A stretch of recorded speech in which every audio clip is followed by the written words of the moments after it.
Hello everybody, my name's James, and for the benefit of those listening on the audio, you're listening to my YouTube live stream, Ask James, where I welcome questions from the YouTube community on anything football related. We've still got 11 days to go till the game week 24 deadline, so I'm hoping to get some nice variants in the questions today. Let's not waste any time, let's get into the chat.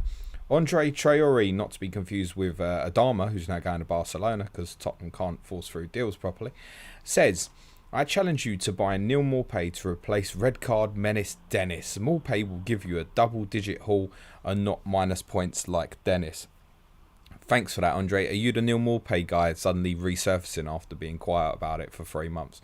Neil Maupay is under consideration, to be very honest with you, particularly if the Tottenham game possibly gets moved into game week 26, which would give Brighton back-to-back doubles. That is a rumour I've heard that could potentially happen. Doesn't mean it will. Neil Maupay's on the shortlist. I think it's more likely I'm going to buy Ronaldo in place of Emmanuel Dennis. I've got about 12 million in the bank.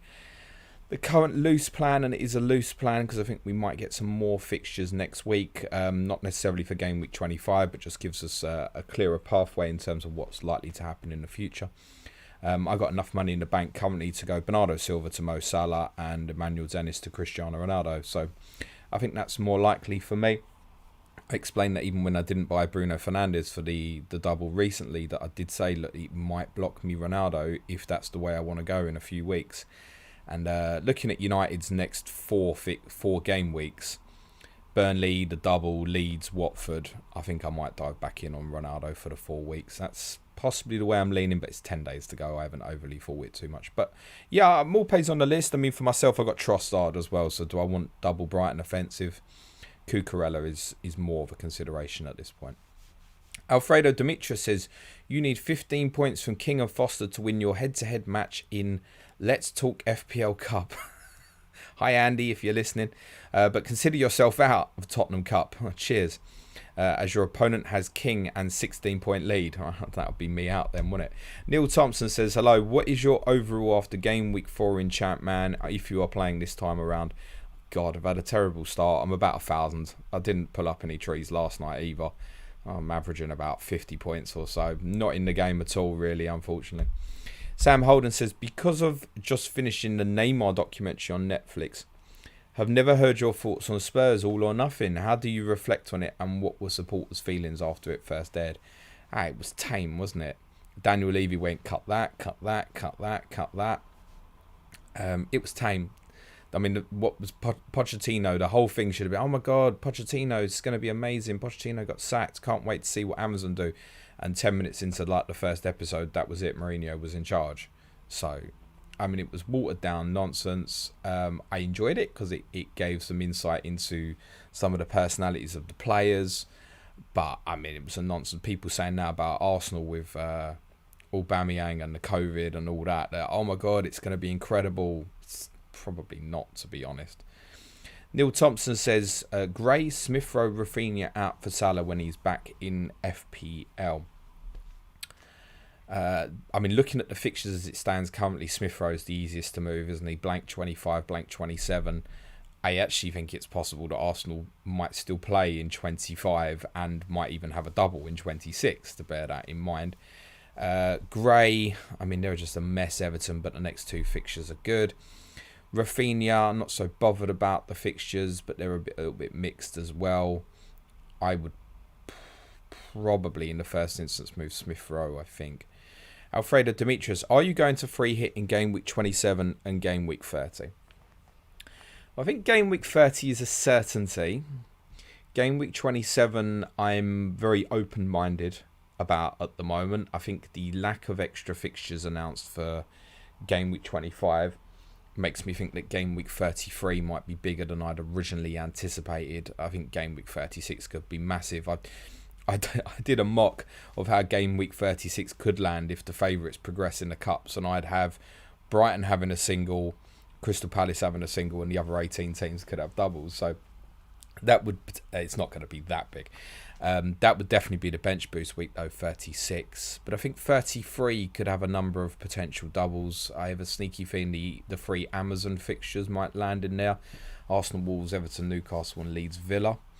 So those might be 6 teams where there's not a huge amount of interest at the moment, and they could all have doubles in 33. So I'm very open-minded about it. I'd certainly make no decision on chips till after the FA Cup 4th round. I do have 3 Liverpool. I also have Kieran Tierney. I don't have any Chelsea. I don't have any Leicester. But I will, for example, possibly have 3 Manchester United, which I think that's probably the big one for that game week, bearing in mind they've got Watford at home. So it's weighing up whether it's going to be worth it for me or not. I'm probably in the no camp for 27 at the moment. But following the FA Cup 4th round weekend and who's gone through and who's not, I'll understand a little bit more about permutations for what's to come afterwards. Tiffy Ferreira says, your thoughts on game week 28 wildcard?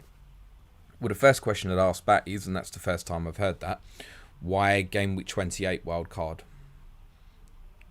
I mean, if you're free hitting 30, that's going to cover you the blank of the quarterfinals, fine. Why specifically game week 28? Is that to get rid of the Manchester United players because they've got Manchester City in game week 28? Liverpool got West Ham, Brighton, then probably a blank. Man City in game week 32. Is that to get rid of the Liverpool players as well? I'm not seeing anything fixture swing wise other than Wolves have a very good swing from game week 28 that makes me go, oh yeah, I need to pile into them. That sounds more like you want to get rid of the Manchester United players, which is understandable. Game week 28 wildcard, no, not for me. I will almost certainly wildcard after the FA Cup quarterfinals, I should imagine. Neil Thompson says, do you think Watford's system will hold good for them, or is it just crazy hirings and firings? I spoke about this on our Patreon Q&A on Monday and said Watford fans must feel a real disconnect currently with their club. I think the appointment of Roy Hodgson in terms of trying to keep them up for the rest of the season is actually quite a good appointment, although obviously very, very short term. But they must feel a real disconnect with their club. I don't know. You must know that you're never more than like 3 games from the sack as a Watford manager. It's just really hard to build up the rapport and the team unity when everything's constantly changing. I feel sorry for them a bit. The reality is, Watford's hirings and firings we're all heavily critical of, but Watford are not a big football club. They're not really Premier League size. You know, I went there New Year's Day against Tottenham. It's probably their most local game in the Premier League. It wasn't a sellout, and I know there was a COVID situation going on at the time, but they're not a big football club. And the reality is, these hirings and firings have got them into this position where they're currently a bit of a yo-yo club, and gives them a chance. So it's difficult to be critical when we don't know if perhaps a more reserved ownership would perhaps not invest the money into the team, etc. Be prepared to keep sacking managers with the compensation fees they're likely to pay out. It's difficult to say, but I have sympathy for Watford fans. Matthew McCaffrey says, holding wildcard chip until game week 35 for a bench boost on a huge double game week 36 seems the most logical time to use it. Currently, yes, but we may have a picture far clearer, unusually on game week 36 because of the sheer volume of postponements that have obviously got to be rearranged.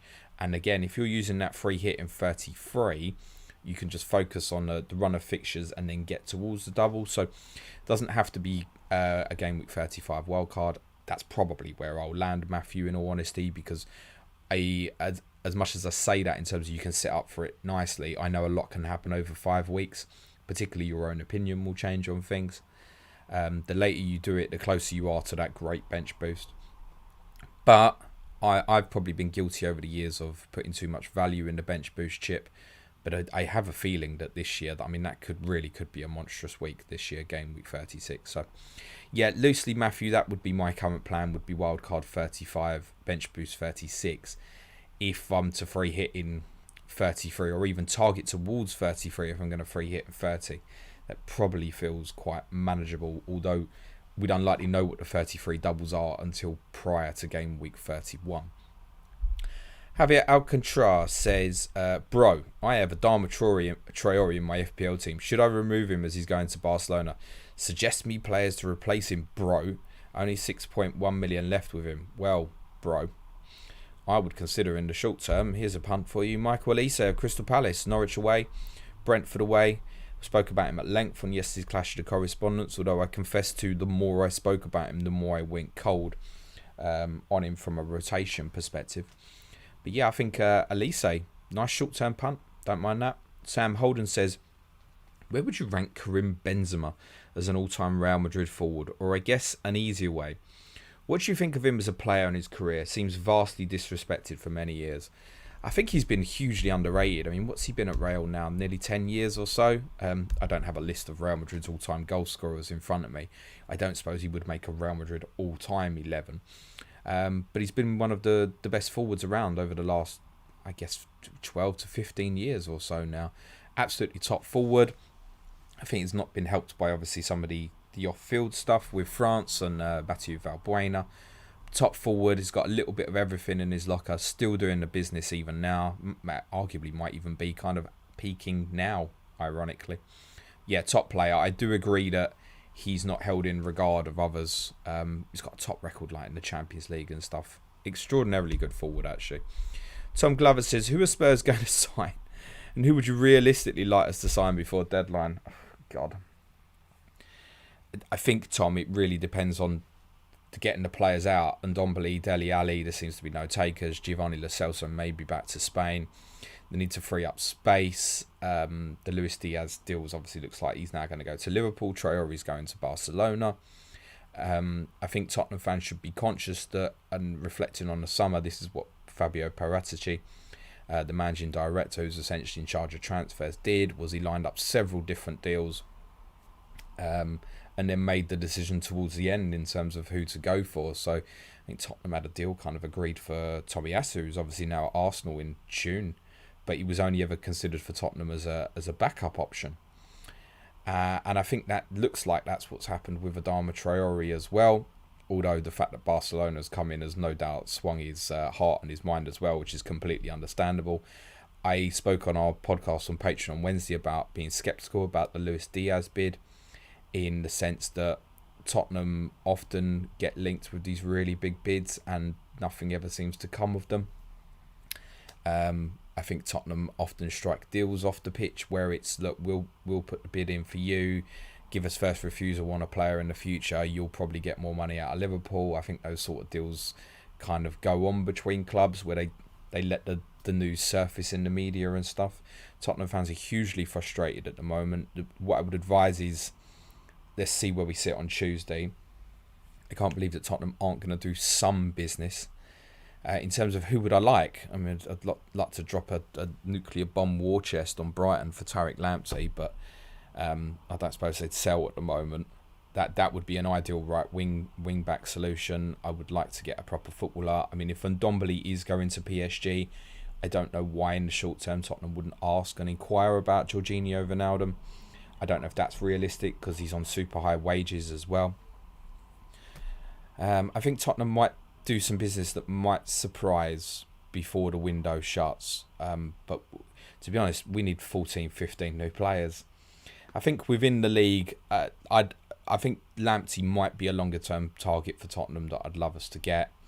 But we need players all across the pitch. No doubt about it. And if those three midfield players are going to go, then something has got to come into the team in that area of the pitch. But here says, best mid under 6.6 million, Rafinha. Yeah, probably if he falls in under and around that value. I certainly wouldn't want to sell at the moment if I was to get rid. As I already said, I'd consider Michael Elise. Bowen's just gone up to 6.9, I think I want to say. So that's probably over your budget, and you probably have him in your team in any case. Yeah, I think Rafinha probably in a roundabouts to stand out. Another name to consider, maybe who's a little bit cheaper, 6.2s, Emi Buendia, who I think this new system with Coutinho and Buendia playing off Watkins is potentially going to bring the best out of Buendia as well, give him a little bit more creative license and space. So Buendia is a name I don't see many people talking about at the moment. I think you could consider. Neil Thompson says, do you think anybody will ever get as lucky as Alisson with VAR as last night for Brazil? I'd have to be honest, Neil. I know he got sent off and it got overturned, but I haven't seen the incident, so I can't comment on it. Mahir says, keep Bruno or sell for Salah. this is part why I didn't want to go for Bruno, because I didn't want to be stuck with the decision. Because the logical answer, in all honesty, right now is keep Bruno. But you know the risk. You know the risk. Bruno's got Burnley away, then the double, then Leeds, then Watford. Whereas for Mo Salah, we're talking about debate in terms of if he's going to be back in game week 24, and they play Morocco in AFCON on Sunday. I think most FPL managers have got their fingers crossed that Morocco will win. Then it's Burnley in 25, then Champions League game, then Norwich 26, which I think could become a double for Liverpool. Then West Ham, Brighton, then highly probable blank in 30 as well. Bruno you would want to get rid of by game week 28, I think it's fair to say. But it's really not straightforward, and I don't think I can even give you a truthful answer now in terms of to say what to do, because I think if Egypt were to lose on Sunday, that definitely increases the want to go and get Mo Salah back, right? Then there's the whole Bruno with Ronaldo. Does it work? Doesn't it work? I am not keen on Bruno Fernandes as a long-term FPL asset personally, or even necessarily as a short-term, but I'm not sure I'd want to bin him, and I think those who've got, conceivably, you could captain him 3 of the next 4 game weeks. Not easy. Much will depend on, I think, where we sit on Mo Salah this time next week. Ragaf says, morning James. Do you reckon Conte and his team have started planning for exit in the summer already after this Windows debacles and finding out how Levy really works? Well, I'm not sure this is all on Daniel Levy. I think this is as much on Fabio Paratici at the moment as well. And as I said, I don't think we should really judge it until the window shuts, because Tottenham could end up, I doubt it, but Tottenham could end up doing some good business in the next 80 hours or so. And suddenly it looks good. But I wouldn't blame Conte if he doesn't want to be a part of that. If he gets let down, he's been very clear. I think we all know that the money is there to be spent for Tottenham. Tottenham could blow a significant amount of money and certainly make no dent on FFP. It is worth saying that Tottenham have a huge debt, although it's secured obviously against the asset of the stadium. Let's see where we fit in 4 days. I mean, if Tottenham don't do any business, I wouldn't be surprised if he walked out the door within the next week. Never mind the summer. Jonathan says, hi mate, how frustrated are you as a Spurs fan to keep missing out on players by trying to save a few million? Haven't Spurs missed out on players like Grealish and Bruno over this previously? I mean, that's definitely true. On Grealish, not recently, but going back a good few years.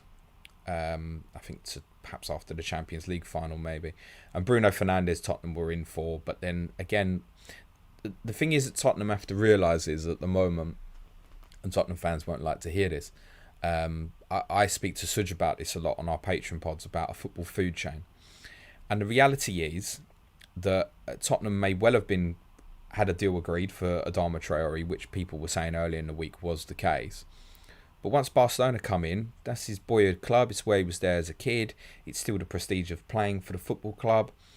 Because of their financial situation, it's a rare opportunity to go there and possibly get into the first team.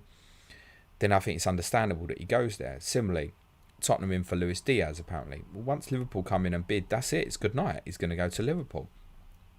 And that's always been a problem thing for Tottenham. Like, Tottenham won't get involved in even negotiating for a player if Manchester City are interested, because City will blow them out of the water in terms of Champions League football and obviously the wages they can offer, etc. Similar with Chelsea and stuff.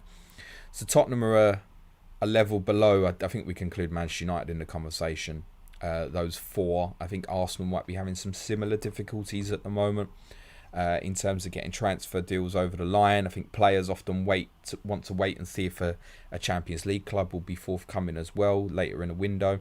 Once a bid goes in, agents can say to the bigger clubs, look, Tottenham have bid, are you interested? Like I said, I wouldn't be surprised if Porto and Tottenham had a deal with Luis Diaz, which was fabrication. So, of course, it's frustrating. I think Tottenham need to punch a bit clever in terms of what they're going to buy at the moment. So, Tottenham have to be interested in players that the Champions League clubs essentially are not interested in. So, a deal like the Luis Diaz one is always going to be difficult to pull through. I think Tottenham need to go back to remembering what got them in a good position in the first place, which is going back and buying good young players. Some will work, some won't. That's what Tottenham really need to do. Goblin140 says, hi James, is Dalot the best defender under 4.8 given for the next few game weeks? Given United's double game week, I'm afraid he won't start both games. Well, Goblin, I think you've answered your own question there, mate, haven't you? Diego Dallo is a problem. I own him. I certainly wouldn't buy him. But at the moment, he's going to hang around, I think, probably for the double on the off chance that he plays. Then I'll be looking to move him on. It's very dependent on what the situation is around Wan-Bissaka as well. Because of Wan-Bissaka's illness, we don't really have indication of who the first choice right back is. So I certainly couldn't recommend buying Dallo. Should Dallo start against Burnley in game week 24, then you might want to revisit for a short period for the double and the Leeds-Watford fixtures afterwards. But I suspect it's a problem. I mean, because of him, and I've obviously got De Gea as well, I can't go Bruno and Ronaldo, for example, if I wanted to go that way. I can't go Ronaldo and Greenwood, for example, if I wanted to go that way. It's only going to be one for me. And because I got them clowns up front from Watford, who I also thought were going to have a double in 25 and looks like they're probably now not, I need to prioritise that area of the pitch in terms of what I fix. I wouldn't buy Dallo at this stage, but I also don't think you sell at the moment either. Jordan Henderson, congratulations on a brilliant few years at Liverpool, mate. Says, is David De Gea a sufficient captain for double game week 25 and focusing on getting Salah back rather than bringing in Ron Bruno? It's an interesting one. I obviously captained De Gea in game week 22. 16 points from it wasn't the worst return of that game week for sure, although I'd have been a lot better off with Bruno, of course. Again, I'm not sure I would captain De Gea in 25 over Salah away to Burnley. I'm not sure. Again, it's another one. It depends where we sit. So Liverpool play Burnley on the Sunday. They've got Champions League on the Wednesday against Inter Milan 3 days later. There's similar problems for Man City that week, who have Norwich on the Saturday, then play Champions League on the Tuesday. 3-day turnarounds. Could they rotate, particularly in Liverpool's case, if, say, Diaz does come through the door, as looks likely, although he obviously plays the opposite side to Salah. Mane originally was a right winger. I remember when Liverpool bought Salah, I didn't understand it, because it was like, you've got a great right winger in Sadio Mane, who obviously then converted to the left-hand side.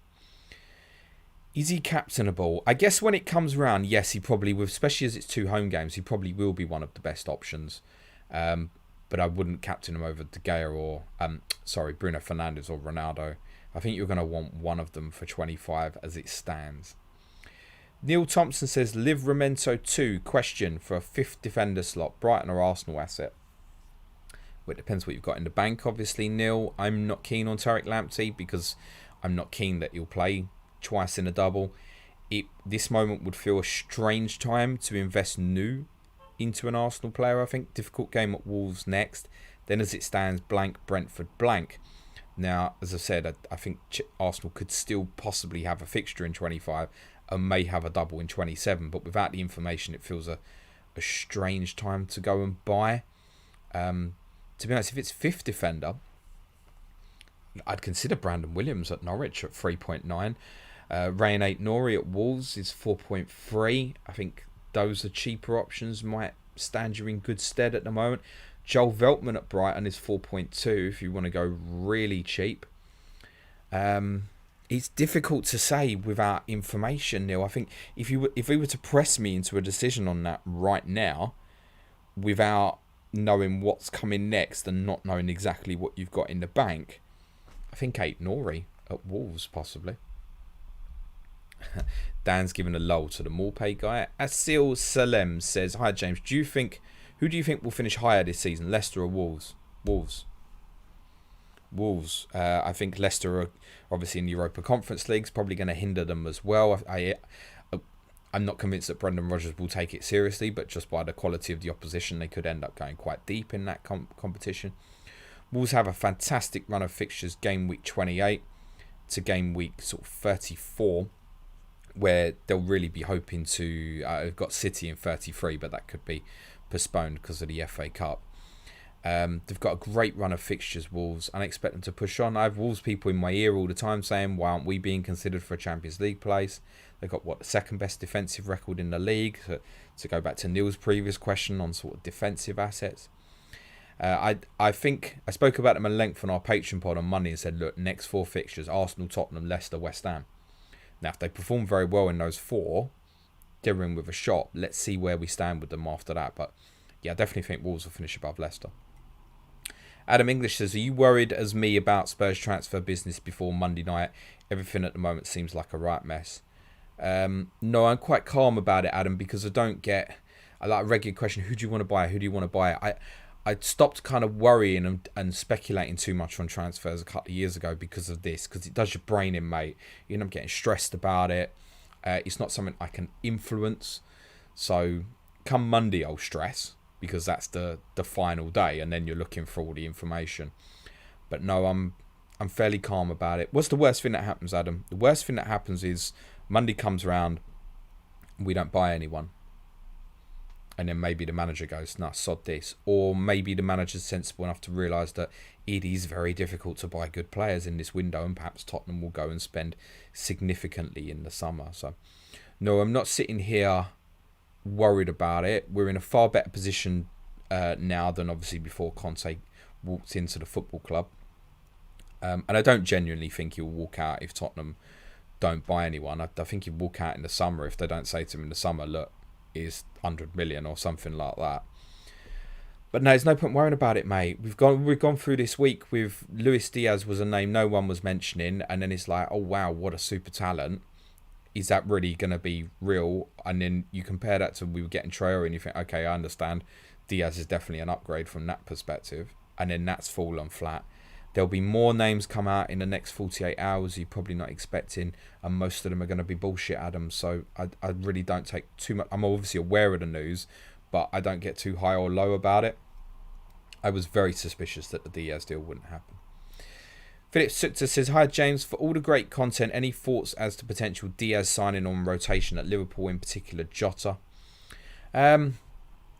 Best position from what I've seen, which admittedly is limited, is left-sided forward. So the direct impact there really is probably on Mane. I think there's a possibility because the age profile of the Liverpool forwards, I think Firmino, Mane, Salah are all kind of in and around the 30 years old mark, that Liverpool are going to have to do something at some point to re-energise that area. Not desperately, but at some point you need to transition it.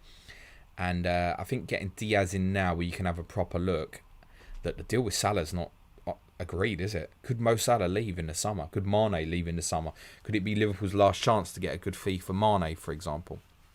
So, I think if you were buying the third Liverpool player now, if we assume most people got Salah and Trent, or will have Salah and Trent, I think at this point you would go for Robertson rather than Jota. I've got Jota. I'm certainly not going to stress about it yet.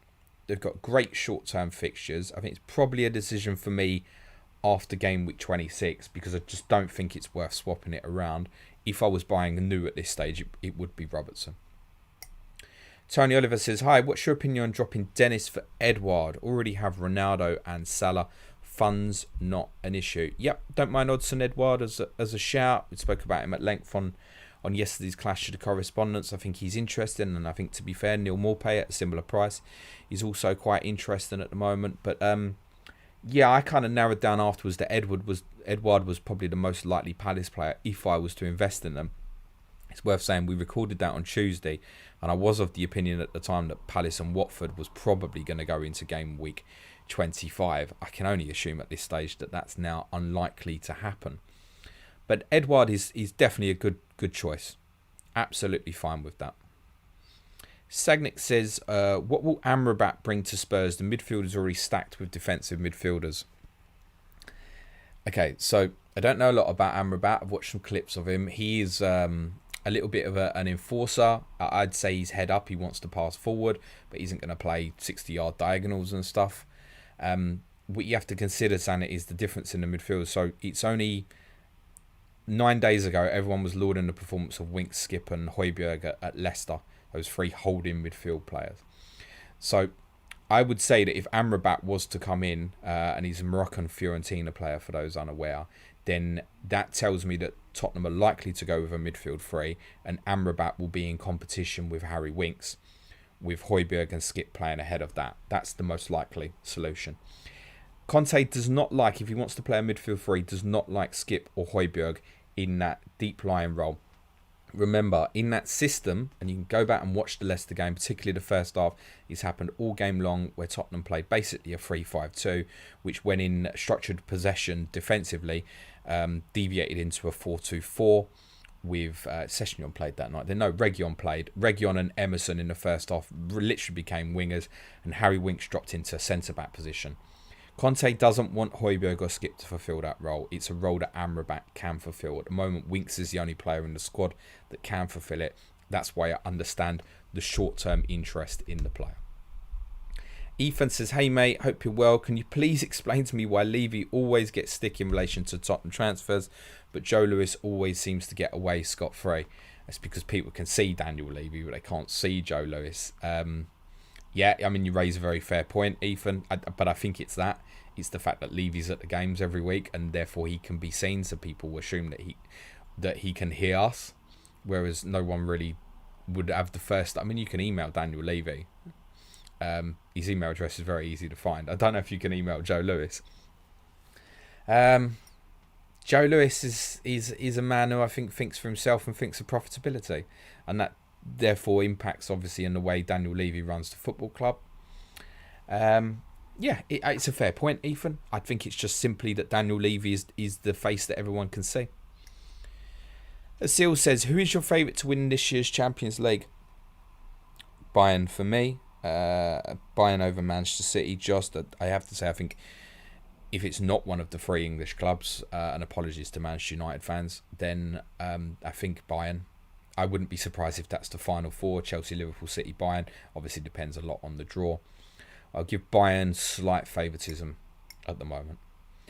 Mahir says, sell Bruno or Kane for Salah. Are you selling Kane for Salah? I mean, that then for a -4 hit, then it's a different question, isn't it? So difficult to sell Bruno at the moment. I get that. Again, I think this isn't one I can really answer for you till at least after Sunday.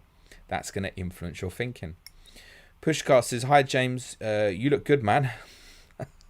Put your goggles on, mate. Best defender under 5 million. I need to sell Rudiger to start making money for Salah. I'd consider coming right down. Rayan Aït-Nouri again, as mentioned. If you want just solidity and something to carry you through to the end, I'd consider like Gehi at Palace is a reasonable one to consider.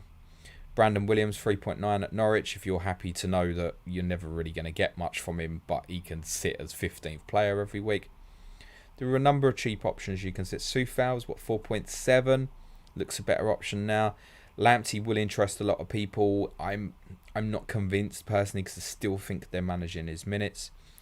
Cash and Dean. Obviously, if you were happy to spend 5.1, but I'm going to guess that you're probably not. You're saying under 5 million. Aït-Nouri, I think. They're the second best defence in the league at the moment. Wesam A says, if you can get one only for the double, who would you get? Bruno or Ronaldo? Who scores more points in the next 4 matches? Ronaldo. But you have to understand there's personal bias in that, in terms of I'm almost certain that I won't buy Bruno Fernandes. Whereas Ronaldo works for me in terms of team structure at the moment. So there is bias in what I say because that's the decision that I'm basically, I'm not being forced into the decision. Well, actually, no, I am being forced into the decision. So it makes it a non-debate for me. But yeah, I think 4-3-3 for United. I think the games coming up are good fixtures, definitely, for both of them. For Manchester United generally, these next kind of 5 fixtures, if we include the Brighton game as part of game week 25, obviously we have to. Either are good, reasonable gets. The slight preference for me would be Ronaldo, but again, it does come from a place of slight bias. Dixie Normaz says, I couldn't give a rat's hole about the fantasy for at least another week. I'm going to be honest, Dixie, I'm kind of in agreement with you. There's more to life. Going for a few afternoon beers. Have a great day, lads. You too, Dixie. Pushkar says, because you've just played Chelsea, do you think tactically Tuchel has got them back? Seems to go back to 4 at the back. What happens when Reece James is back? $1 million question. We don't really know what that's going to mean when Reece James returns. I think the back 4 came about as specific tactically to deal with Tottenham's kind of low block back 5 in the first leg of the semi-final. It worked really well. He then deployed it again, although differently, in both of the following games. So Chelsea played 4-2-2 in the first leg against Tottenham. They played similar in the second leg, which did have a little bit of an evolution towards a 4-3-3. And then in the league game at the weekend, played 4-1-4-1. So he showed he can do it in lots of different ways, which is real credit to Thomas Tuchel as well. Definitely won the tactical battle over those games. Admittedly, he's got the better players, of course. I think it's been good as well because I think it's kept the squad on their toes off the back of all the stuff that happened with Lukaku. Bring some fresh ideas into training, etc. I think helps keep people's minds fresh. It's been a long thought opinion by many that Tuchel's the sort of manager who kind of, you hit the 18-month, 24-month period and players hit a wall against him. And there was concerns, I think that was beginning to happen for Chelsea. So keeping it fresh with a new system is no bad thing, with obviously having James Chilwell injured. Something which I think's really badly damaged them and people haven't spoken about enough. Once James is back fit, the balance to then play a back three again with James and Alonso as the wing backs is obviously better than what they've currently got. So it could change again, but I think it's only a positive for Chelsea that we've seen that they can certainly play that back four. Lee Jackson says, with all the changes, managerial and transfers, who do you see getting relegated from the Premier League as it currently stands? I still think Norwich, unfortunately. I still think they'll go. I think Burnley's time might be up, and I think Watford. I think that's the most likely three that people will say at the moment. I know Everton fans all seem to think they'll get relegated, and their next couple of fixtures are absolutely critical against Newcastle, Leeds. They can't lose them both, or they really are in the shit. Brentford have some good fixtures coming up, which I think will be enough for them to pull away. Newcastle, again, another real kind of big period coming. Everton at home, Villa at home, back to back. They've got to beat Everton, really. But I do think they'll get out of it. James Morgan says, are you annoyed it looks like Diaz going to Liverpool ahead of Spurs? Because I am. No, I think, let's be realistic about it. When that choice is on the table at the moment, the player is going to sign for Liverpool. And we don't have to be frustrated about that. That's a reality of where the two clubs are at the moment. So you could say disappointed a little bit once you hear the rumours, but I was always sceptical about this particular deal in the first instance anyway. But I can understand the frustration. I can understand the being annoyed about it, but it's reality. Football's a food chain, and Liverpool are far ahead of Tottenham in it at the moment. BL Spurs says, are Spurs ever going to sign anyone ever again? If they only make one signing, who would you want? Who would I want? One signing. I want a midfield player, desperately. Can we get the fellow who's going to Newcastle? I've never seen him play in all honesty, but Grimaris, isn't it? People are absolutely raving about him as a deep-lying footballer. So, yeah, can Tottenham hijack that? Sounds like a good signing to me. We need creativity in the team. There's obviously clear targets for a right wing back. I've already mentioned Tariq Lamptey. Can't see that happening this window. And again, to be honest, if Tottenham want Tariq Lamptey in the summer, and let's say even Chelsea decided, in fact, to be honest, Manchester United could decide they wanted Tariq Lamptey in the summer, then reality is he'll go to Manchester United. It's just how it is. Pushcast says, follow up on above question, annoyed that you also lost Adama Traore. Nah, not really. I think that was one. It was different to Diaz in the sense that he really looked like he was going to come. And I was more pro getting him than others. I didn't like the right wing back idea, but then again, referencing back to the system that we played at Leicester, where if you have that domination of the game, he wouldn't play as right wing back, he would play as right winger, although in a built-in kind of defensive shape right wing back position. I loved the idea of Traore as a weapon that you would use to put on up front 20 minutes from the end to play on the counter-attack. That was the thing that I loved most about it. Wasn't even as a starter, it was the impact of how you can use him late in games. And the fact that although his final ball he's obviously been heavily criticised, and rightly so, he creates enough chaos that creates space for other players, and that could only have been good for Kane and Son, in my opinion. But no, I'm not going to lose any sleep about it. I mean, it's kind of been, within Tottenham circles, been debated to death whether he'd be a good signing or even a bad signing. I think it was only a move that was only ever going to be short term. It looks like Tottenham did want to use him as a wing back, which he didn't want to play. So, no, I'm certainly haven't lost any sleep about it, Pushkar. Cian Falk says, with signing of Diaz imminent for Liverpool, James Pearce has said it's likely Perm offers will be considered for Minamino. As a Leeds fan, would love to see him get signed. Thoughts on Minamino? A good player. Unfortunately, stands out for the wrong reasons at Liverpool because he's obviously not of the level of Salah, Mane and Jota and Firmino as well. It kind of stands out when he plays, unfortunately. I think he's a good player. I'd be concerned that he didn't pull up trees when he went on loan to Southampton last year.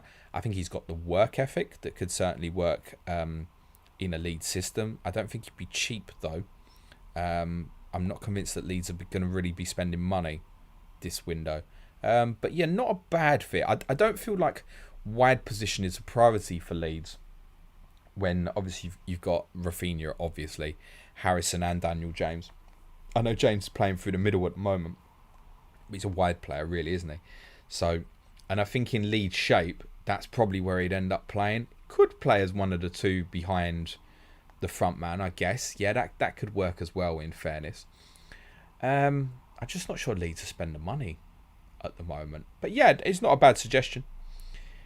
Gary Reza says, hi James, is that a Chelsea shirt you're wearing? Actual question for no real reason. What is the furthest distance you have ever run? I think you know this colour of blue is probably a little bit too light to be a Chelsea shirt, mate. It's more, I suppose, more Everton, isn't it? I think. What's the furthest distance you've ever run? Oh my god. We didn't have the old Prozone stuff, the stuff they wear as their bras these days, the players, to track running distance. What's the furthest distance I've run?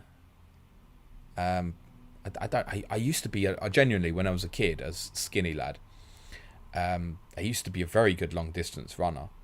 But I never went for long distance running. I only wanted to play football, so I couldn't actually tell you. I guess a couple of miles, but then I guess there's occasions where I've probably run more than that during a football match. I don't know, actually. It's a good question. I don't know how to answer it. Javier says, I was thinking of dead ending my team to game week 27 and wildcard 28. This is in relation to the original 28 question. Okay. As Chelsea and other teams have huge fixture swings, check, and use first free hit in game week 30. False. Of course, Chelsea do. You're quite right. Have a great fixture swing from game week 28. Yeah, I mean, you can do it that way. Absolutely. But then in 27, Liverpool don't play. So what are you moving a couple of them then? I guess you can, obviously. If you roll into game week 27 with just say 3 Liverpool, no Chelsea, no Leicester, no Arsenal, and your wildcard in 28, you could sell a couple of them. The value is important there, though, to consider. So it's easy to look at it now and say you'll sell Trent, for example, but then do you want to buy him back the following week? Do you actually want to be without them? So yeah, it's a reasonable way of playing it. It wouldn't be a preferred option for me personally, because currently for 28, I have 3 Liverpool players and I have Kieran Tierney. I don't have any Chelsea, don't have any Leicester. If the fixtures stay as they are, got no interest in buying Chelsea before game week 28. The plan, I think, for me would probably be, as it stands for 27, would probably be to sell Jota. Although I have a feeling that Villa Burnley might go into game week 27 now. I guess that could force me into a Coutinho or Buendia, but I'd feel like I'm at the end of Villa's run by that point. I kind of want to move in for Villa now, but the United double and Salah's probably going to force that's going to have to wait for a week or so. So I mean, say Villa still got Watford in 28, Leicester at home 29. The fixtures afterwards 31-32, Palace, Brighton, not bad. In fact, Villa's fixtures generally don't look that bad at the moment. There's a few that could go, so like game week 33, they're due to play Liverpool. That could get pushed back right to the end. It's actually possible that Villa's last 2 games might end up being Liverpool and Manchester City. There's a small chance of that, which then that alone would make their fixtures look great. They've got Manchester United out of the way. They've got Chelsea out of the way. They've played them twice. So Villa's still got good fixtures in 28. I don't mind it. I don't hate it. It's not a consideration for myself at the moment, though, Javier, to be honest. But as ever, play it your way, mate. Luke Hopkinson says, already sat with De Gea, Bruno Fernandes and Ronaldo. Would you bring in any Brighton? If so, thinking Soufal to Cucurella or Lamptey, I would pay the extra for Cucurella. Yeah, Cucurella, high on the agenda for me. I'm just not sure if it's ever actually going to work out for me to make that transfer. It's probably not this week. Well, obviously it's not this week, so I don't play. Whether it'll work in 25, that's kind of a loose thinking thought I have at the moment. But I think if I go Ronaldo and Salah, I can't then afford to go from Diop to Cucurella, and I wouldn't bother with Lamptey or Veltman at the moment personally, just for the sake of it. I'd either Cucurella or not bother from a Brighton defensive perspective, because I really think he's worth the extra. Cucurella, if you can go that way, Luke, in 25. Luke says, happy Friday, James. Enjoy the football-free weekend, mate. I intend to, mate. Andy Martin says, afternoon, James. Long time no speak. I don't have any Manchester United players. Is Ramsdale to De Gea enough in 25? Own Pope too. The thing is, do you want to... And it might work from a doubles perspective, because I've just said I think Burnley might double again, 27. Are you happy to have the value sitting there with De Gea and Pope? Personally, Andy, I wouldn't be. And I know, just because I know you have the same principle idea of me, is that a bench boost must be used with 2 double goalkeepers. I think if those who have De Gea and Sanchez in 25 could consider it for the bench boost on that alone, if you've got other coverage. If you move Ramsdale to De Gea, the question I'd ask back at you, Andy, is what do you want to do once United hit the bad fixtures in 28? Now, it's difficult to say, because these other teams might have other fixtures that are more interesting. It could be, for example, that a De Gea to Edward Mendy looks like a really good move, for example, in game week 28, although expensive. And then at that point, you definitely don't want to be sitting there with Mendy and Pope, do you? I think it's reasonable, Andy. But as I said, I think Arsenal could yet play in 25 as a possibility. And I think they might double in 26. I'm going to have an update for the spreadsheet on Slack later, Andy. Get yourself in there and have a look. I've kind of hypothesised about the rest of the season, basically.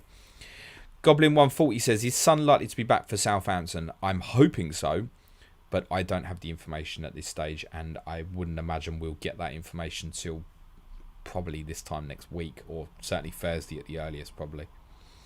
RW Chris 1983 says, hi James, I've held Son over the last couple of game weeks for medium to long term. If you could only afford one of Kane or Son alongside Salah, who would you prioritise? I can't do both without Wildcard. Well, I don't think you need either at the moment.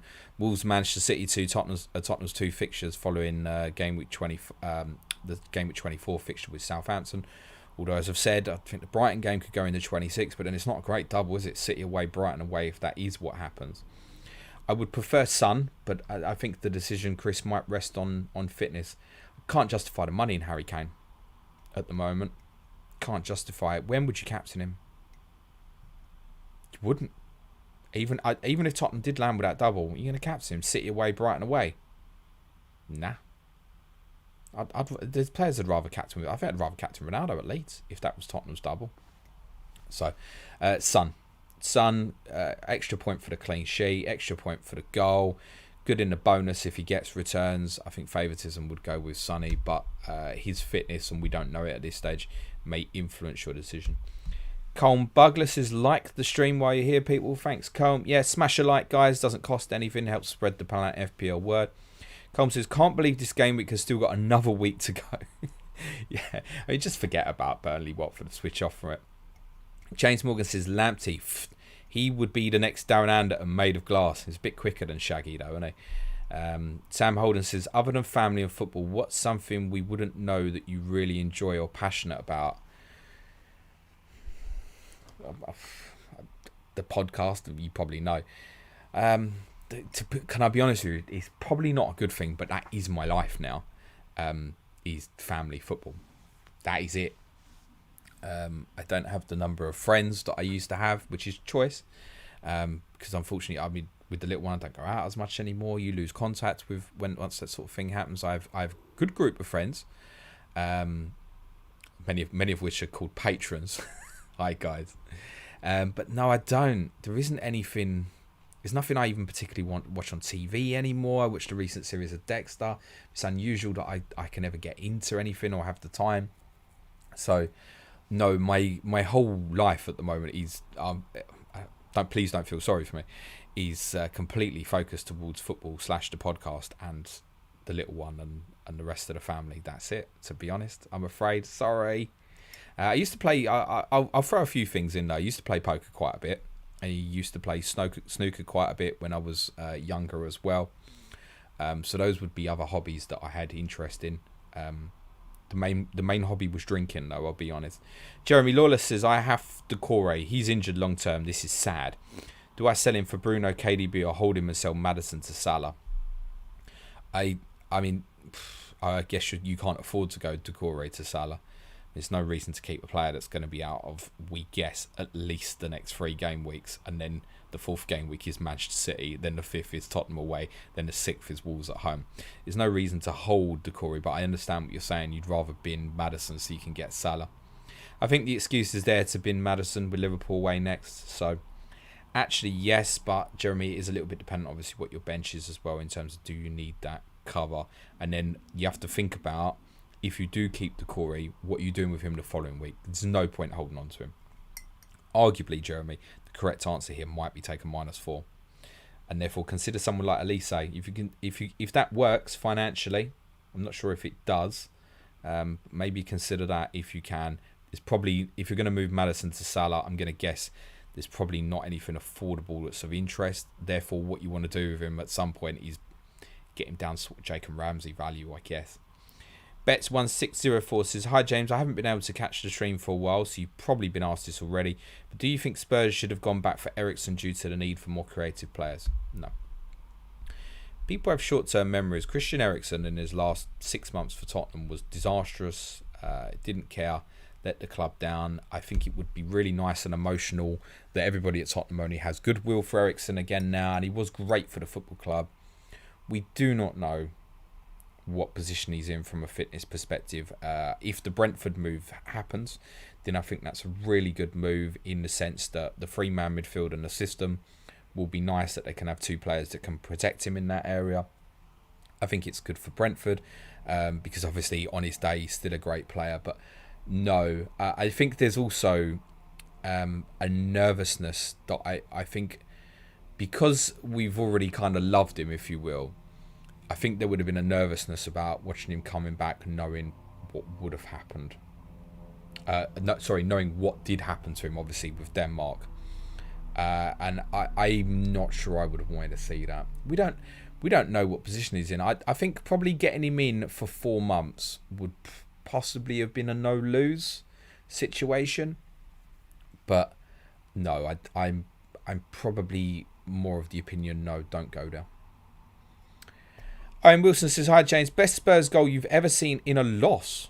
Also, have you ever not watched a match like some away game that a dodgy stream wouldn't work for instance? Streams weren't around forever, my friend. I'm trying to think of the last Tottenham game that I didn't actually watch. Gosh. I remember a game we played at Birmingham in 2010, 2011. And we spent basically the whole 2 hours, 3 o'clock, 5 o'clock, trying every pub in North London. We're just driving around the whole game, listening to the game on the radio, trying to find a pub that would have the game, and nobody could get the game. That's going back a long way. It must be a game I've missed since then. That one always sticks out. A whole 2 hours driving around trying to find a game. But that's the last one I remember not actually physically watching the game. I missed the first 20 minutes against Burnley in the Cup this year because I couldn't get the stream to work. But that's about it.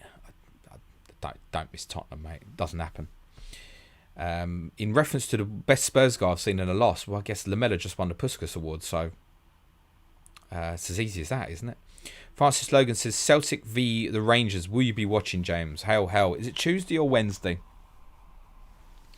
Do you know what? I might record it and watch it later in the night because it would be an easy one for me to avoid the score, I think. I might try and watch it. I haven't watched an Old Firm game for years. So, yeah, I might do, actually. Matthew Haddaday says, hi, James. As someone who likes to plan, why do you think you've ranked a lot higher than where you have been in previous seasons? Good question. I presume when you say rank higher, you're talking about my FPL rank at the moment. I'm about 65k, and with Foster and King to go, it shouldn't get worse than that. So I probably anticipate finishing the week about 60k, subject to how they do. Why has it gone better? I think, and it's interesting, I had this discussion with Suj on one of the podcasts about, has the permacap idea of Mo Salah helped? Because ironically, had I bought Bruno the other week, and had I captained Mo Salah in the 3 weeks that I didn't in the first half of the season, I'd be inside the top 10k at the moment. So I think that from a decision-making process has possibly helped, where perhaps I worry too much about moving the captaincy around to try and get the best one, which isn't always possible. So I think that's possibly helped. I think experience as well. Like the amount I obviously talk about the game, you learn from your own mistakes and stuff. I think having certain players like Rudiger from quite early on obviously helped. I've had Jota for most of the season as well. I've been fortunate with some of those decisions. There's certainly luck involved. But I think, yeah, it's a good question, Matthew. I think the permacap has possibly helped me a little bit because it's one less decision to make. And I think we can all get that paralysis around the captaincy. My attitude right now at the moment, without knowing what's going to happen with Salah in terms of his availability, is just get him in and just captain him. And that's what a lot of other people are going to do and get on with it. And then make a decision for game week 25, whether it's, say, Salah or Ronaldo once that comes round. It would probably be Ronaldo because of the double, I think. Then 26, it's easy again, Norwich. Then 27, it's Ronaldo if I've gone that way. So I think things like that probably helped. I guess the amount of postponements is probably a small advantage to me because I can understand the picture of what's likely and possible. It doesn't mean I'm any more right than the next person. But I can look ahead and see the potential for what doubles might happen and stuff. It can only help me, I would say. But then last year there was quite a bit of chaos, and I finished 300k or something. It didn't overly help me last year. So James France says hello to everyone. Simon Blaquer says Bruno Guimaraes, talk to me. Well, there's not a lot I can say, Simon, because I'll be honest, I'm not going to blag it. I don't know a lot about the player, but I will say that the people that I trust of opinion who do watch Ligue 1 football think that he should not be going to Newcastle, and he probably would have been a good fit for Manchester United, Tottenham, Arsenal. I've even heard it suggested possibly even Liverpool or Manchester City as well. So, I mean, that speaks volumes about the potential quality of the player, but I haven't seen him. So, I know what type of player he is. He's gonna be a deep line playmaker, basically. He's going to run the football match. Sean Mirror, worth holding both King and Dennis. Well, I've got both. And you shouldn't make any decision until after the Burnley game has gone, obviously. It becomes easier to sell if now it looks like Watford Palace isn't going to happen. And to be honest, I thought it was going to happen in 25, and it was part of what influenced my decision to get Dennis was I can see double, single, double, and therefore I think it's worth going with both. But I think realistically they both become sellable, don't they? Thomas says Diaz will play left wing for Liverpool. Jota is a number 9 mainly now. Yes, I know these things. Thanks for sharing, Thomas. Stan Sports says, happy Friday, James. On a wild card and thinking KDB, but worried about City rotation with Champions League coming in. Which game week do you think he might be rested for? How long's a piece of string, mate? Who knows? Might be rested against Tottenham in 26. Might be rested against Brentford in 24. No idea, mate. It's guessing Guardiola, isn't it? You would think the Norwich one stands out, but it might just be he doesn't play against Sporting Lisbon. He might play all the games. So, I can guess. Norwich would look the most likely, but it's a guess, isn't it? James France says, I've already got Bruno, De Gea and Cucurella. Would you do Sterling to Ramsey and Dennis? Would you do Sterling to Ramsey and Dennis to Ronaldo for free? Bruno to Salah and Ronaldo to Kane later. You wouldn't do Ronaldo to Kane till 28, I presume. Bruno to Salah. You're potentially going a few weeks without Salah there. Dangerous. I think on Ramsey, spoke about this on Monday's pod, which I'd recommend listening back to the bit we spoke about Everton Villa, because I went into quite a bit of detail on Villa's shape and how they're playing. Ramsey is still the best 4.6-ish midfielder about, or 4.7, whatever he is now. But I think the best moment for him has gone, because I think he's now going to be playing a deeper role for Aston Villa. And the danger with Ramsey is you are potentially blocking yourself from other more attractive Villa assets. Martinez, Cash, arguably Konsa, Coutinho, Buendia, Watkins are all really interesting. So I'm not sure I'd invest in Ramsey as new at this stage, because you may quickly find that you really want Aston Villa players in a hurry, I think. Bruno De Gea, Cucurella's fine for the double. I don't think you need to force Ronaldo in, particularly if you are going back to Salah. But I think the answer to your question, James, probably lies in what do you want to do with a captaincy? If you want it on Ronaldo and 3 of the next 4 game weeks, then that makes your decision for you, doesn't it? Oscar says, do you rate Diaz? Yes, I've spoken about him. Lee J. Fraser says, Amrabat off to Napoli in current reports. I mean, that wouldn't surprise me. It's just another one. Gordon Bell says, hi James, just joined the chat. Who is the best team to go for my Rudiger transfer? So you mean selling Rudiger? I mean, if you haven't got if you're only sitting there with Trent for whatever reason, then Andy Robertson would be the correct answer if you can afford it. I think Kieran Tierney at Arsenal, timing's probably not right. Come down to Aït-Nouri at Wolves. Laporte at Manchester City, that would be the preference one for me. I think Laporte's going to be one of them every week I want to get, and I just can't get to him at the moment. It's not going to work for me, I don't think, because they're never going to double, and my eyes are always going to be on that. So, but I think consider Laporte, Gordon, if you want to move now. Wouldn't consider United defenders. And the other obvious one is timing's not right, but can you hold a week for Cucurella? Is the other one. I'm going to cover 4 more, guys, and then I'm going to call it quits. FPL Pepsi says, who do you think will suffer the most between Arsenal, Spurs and Manchester United if they get no incoming until Monday? It might be Arsenal. And I say that purely because of the amount of players that have gone out the club. I still think Arsenal should finish 4th. I think 11v11s, I think they're in the strongest position at the moment. But they probably won't keep all their players fit all season, and then the squad looks really threadbare, basically. So I think Arsenal have got to do some business between now and Monday in terms of the immediate for this season. Otherwise, it might bite them. Sebo Slices, come on, lads, like the stream, and girls. Smash a like before you leave, guys. Thomas says, when Spurs get their double game weeks, would you go for a cheaper nailed defender like Davis or spend more on Emerson, who doesn't look worth the extra, or Reguilon? I'd go with the cheaper guys, Davis or Dyer, personally. I've said this a number of times now, particularly about Reguilon. There is never any guarantee that those wing-backs are going to play both games. Reguilon's got competition now from Sessegnon, and Reguilon is definitely first choice, but the amount of work that they get through, you cannot guarantee that they're going to play twice inside a week. Honestly. So I'd go with the cheaper guys. And we'll end with James Drury from the FPL Surgery. Hope you're well, mate. Says, hey James, nice to see your beautiful face. Cheeky bastard. Says, non-FPL question. How has your life changed, and how has it been since you changed to working full-time in podding? God. Got to end with a philosophical one, haven't we? Thanks, James. My life has changed for the better. Without any question about that. Certainly beats selling carrier bags. No offence, Such. Yeah, I'm very blessed. I work a lot harder now than I did before, but I also manage my own time. That's my responsibility. I have kind of full control on the schedule and stuff, and ideas I have for the show. So I kind of managing it, despite such being the manager, if you will. Really good. I cannot complain, James. I always say don't feel, oh my God, James, you put so much work in. Don't feel sorry for me. I'm very blessed. I sit here and talk about football most of the day, right? So I'm very, very lucky.